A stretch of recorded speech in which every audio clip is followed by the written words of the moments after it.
పవన్ కళ్యాణ్ గారు ఇప్పుడే మాట్లాడారు. దీని మీద ఇంకా లోతైనటువంటి చర్చ కూడా చేయాలి. మనలో ఒక అవగాహన రావాలి. అదే సమయంలో ప్రజా చైతన్యం కూడా చాలా అవసరం. ఒక పక్కన చాలా డిటరేట్ అయినటువంటి లా అండ్ ఆర్డర్, అధికార యంత్రాంగం కూడా చాలా వరకు ఎప్పుడూ లేనంతగా నిర్వీర్యం అయిపోయింది.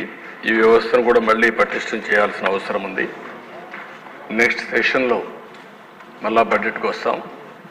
అవసరమైతే 1 full day చర్చ పెట్టి మీ అందరి అభిప్రాయాలు తీసుకొని తద్వారా రాష్ట్రాన్ని 2047 ఏ విధంగా ఆలోచిస్తున్నామో లా అండ్ ఆర్డర్లో కూడా వన్ ఆఫ్ ది బెస్ట్ స్టేట్గా number 1 state to maintain law and ఆర్డర్గా చేయడానికి ముందు కూడా దాన్ని కూడా చర్చ చేద్దాం. చర్చ చేసి యాక్షన్ తీసుకుందాం. అదే సమయంలో నేను రిపీటెడ్గా మళ్ళీ మిమ్మల్ని అందరినీ కోరుతున్నాను. అధ్యక్ష, ఇప్పుడే కామినేని శ్రీనివాస్ గారు మాట్లాడారు, ఇంకా చంద్రమోహన్ రెడ్డి గారు, ప్రభాకర్ గారు, వీళ్ళందరూ మాట్లాడారు. రఘురామకృష్ణరాజు గారు ఆయనకి జరిగిన అన్యాయం, రాష్ట్రానికి జరిగిపోయే మంచి కూడా చెప్పాడు. చాలా సంతోషం. ఏదైతే కేసులు కూడా రకరకాలుగా పెట్టారు, ఇక్కడుండే మెజారిటీ ఎమ్మెల్యేల పైన కేసులు పెట్టారు. వీళ్ళు కాకుండా మనం ఒకసారి చూస్తే చాలామంది వీకర్ సెక్షన్స్ మీద SC, ST, BC, minority, women, social activist, social media యాక్టివిస్టులు వీళ్ళందరిపైన కేసులు పెట్టారు. అవన్నీ కూడా ఏవైతే రాజకీయ ప్రేరేపిత కేసులన్నీ కూడా వాళ్ళ బాధ్యత వాళ్ళు చేసినప్పుడు వాళ్ళనే అక్యూజ్డ్గా చేసి కేసులు పెట్టడం అనేది చాలా దుర్మార్గమైన కార్యక్రమం. దాన్ని ఏం చేయాలనో రివ్యూ చేస్తాం. అమరావతి రైతులపైన కేసులు పెట్టారు, టీచర్స్ పైన సిపిఎస్ అడిగితే వాళ్ళపైన కేసులు పెట్టారు. ఇదే మరిగా తెలుగుదేశం, మిగిలిన అన్ని రాజకీయ పార్టీలు, జనసేన, బీజేపీ, మిగిలిన రాజకీయ పార్టీ నాయకులపైన, కార్యకర్తలపైన కేసులు పెట్టారు. ఇవన్నీ కూడా సమీక్ష చేద్దాం. అవసరమైతే ఎవరైనా ఎక్సెస్గా కావాలని కేసులు పెట్టారని ప్రూవ్ అయితే అలాంటి అధికారులు శిక్షించడానికి కూడా నేను సిద్ధంగా ఉన్నానని ఏదో చట్టాన్ని వాళ్ళ చేతల్లోకి తీసుకొని ఇష్టానుసారంగా చేసి మళ్ళా తప్పించుకుంటామని ధీమాత ముందుకు పోతే ఎప్పుడు కూడా లా అండ్ ఆర్డర్ మనం కంట్రోల్ చేయలేం. చట్టం ఉంది, చట్టాన్ని గౌరవించాలి. అధికారులు కానీ, సామాన్య ప్రజానికం కానీ, ప్రభుత్వాలు కానీ చట్టాన్ని గౌరవించినప్పుడే దానివల్ల లా అండ్ ఆర్డర్ మెయింటైన్ అవుతుంది. విచ్చలవిడితనం వస్తే ఎప్పుడు కూడా లా అండ్ ఆర్డర్ మెయింటైన్ చేయలేం.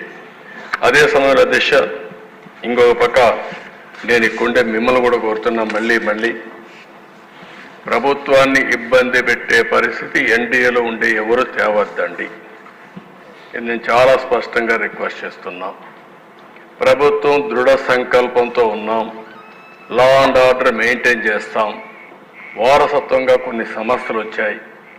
ఏ సమస్య వచ్చినా ఆ సమస్యను పరిష్కారం చేసే శక్తి ఎన్డీఏకుంది. నేను ఇక్కడుండే మిత్రులు పవన్ కళ్యాణ్ గారు మేము ఒకటే చెప్తున్నాం, అప్పీల్ చేస్తున్నాం. మన సభ్యులు ఎవ్వరు కూడా లా అండ్ ఆర్డర్ మీ చేతులకు తీసుకోవద్దండి. మీకు ఏదున్నా చెప్పండి, డెమాన్స్ట్రేటివ్గా యాక్ట్ చేసి ఈ రాష్ట్రంలో లా అండ్ ఆర్డర్కి విఘాతం కలిగించే వ్యక్తి ఏ స్థాయిలో ఉన్నా సరే పనిష్ చేసే బాధ్యత మాదని మరొకసారి అందరికీ ఇప్పటికే కొంత మెరుగైంది. ఆవేశాలు ఉన్నాయి, ఒకరోజు ఆవేశాలు పోవు. బాధ ఉంది మనసులో చాలా. ఓసారి మీకు అవే జ్ఞాపకం కూడా వస్తూ ఉంటాయి. ఎందుకంటే మీకు జరిగిన అన్యాయం తలుచుకుంటారు. మీ కింద నుండే కార్యకర్తలు వచ్చి వాళ్ళు కూడా బాధపడతారు. నాకు ప్రాణ సమానమైనటువంటి కార్యకర్తలు పోగొట్టుకున్నాను నేను. అందుకనే మీరు చూసి చంద్రయ్య కేసులో నేనే పాడి మోసాను. నేను మర్చిపోగలుగుతాను ఆ సంఘటన, నా జీవితంలో మర్చిపోలేను. ఎందుకు అతను చేసినటువంటి త్యాగం అది. అలాంటి వాళ్ళందరూ ఉన్నారు, వాళ్ళు మన ముందర కనపడిస్తూ ఉంటారు. కానీ మనకు ఒక బాధ్యత కూడా ఉంది. ప్రజలు మనకిచ్చింది కక్ష తీర్చుకోమని అధికారం ఇవ్వలేదు. తప్పులు చేసిన వాళ్ళని క్షమించమని కూడా ఇవ్వలేదు. అది కూడా అసమర్థం అవుతుంది. ఆ విషయం కూడా మీరు గుర్తుపెట్టుకోవాలి. తప్పు చేసిన వాళ్ళని శిక్షించాలి, అదే సమయంలో కక్ష తీర్చుకోవాలి, పొలిటికల్ విక్టిమైజ్ చేయాలి అనేది పెట్టుకుంటే మాత్రం దాన్ని ఏమాత్రం కూడా కరెక్ట్ కాదు. మనం అధికారం ఇచ్చింది చట్టాన్ని గౌరవించడానికి, రాష్ట్ర ప్రజలకు మెరుగు చేయడానికి ఇచ్చారు. ఈ ప్రాసెస్లో కొంతమంది సఫర్ అయ్యాం, కొంతమంది ఎక్కువ సఫర్ అయ్యారు, కొంతమంది తక్కువ సఫర్ అయ్యారు. మొన్నటి వరకు ఎప్పుడూ ఊహించినటువంటి, ఎప్పుడూ సినిమాల్లో హీరోగానే కొట్టడమే తెలిసిన పవన్ కళ్యాణ్ గారు కూడా రోడ్డు మీద పడుకోవాల్సి వచ్చింది. అదే సినిమాలో అయితే పడుకునేవాడు కాదు, అక్కడైతే పైకి ఎగిరి కొట్టేవాడు. అంటే ఇవన్నీ ఉన్నాయి, కానీ డెఫినెట్గా కంట్రోల్ చేద్దాం. సెకండ్ థాట్ లేదు.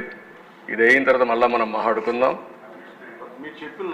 కమిషన్ కూడా నేను ఆలోచిస్తాను, ఏ విధంగా వేయాలి అనేది కూడా ఆలోచించుకొని నేను అన్ని స్టడీ చేసుకొని అవసరమైతే క్యాబినెట్లో అయితే మాట్లాడి యాక్షన్ తీసుకుంటాం.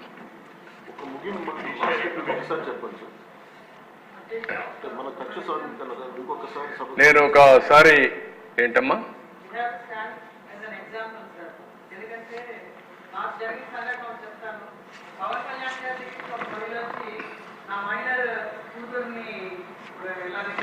తీసుకెళ్లిపోయారని చెప్తే ఆయన వెంటనే స్పందించి వితిన్ 3 days తీసుకొచ్చారు.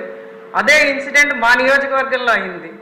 నేను అప్పుడు పోలీస్ అతనికి అదే చెప్పాను, అక్కడ జరిగింది ఇక్కడ జరగట్లేదని ఆ తల్లి వచ్చి బాధపడుతున్నది. పవన్ కళ్యాణ్ గారు చూపించారు మీకు, అది మళ్ళీ మాకు కూడా అటువంటి గౌరవాన్ని మీరు కల్పించాలంటే అతను కూడా నిన్నటికల్లా అమ్మాయి దొరికిందండి, నాకు చాలా సంతోషంగా ఉంది sir. You stood as an example sir.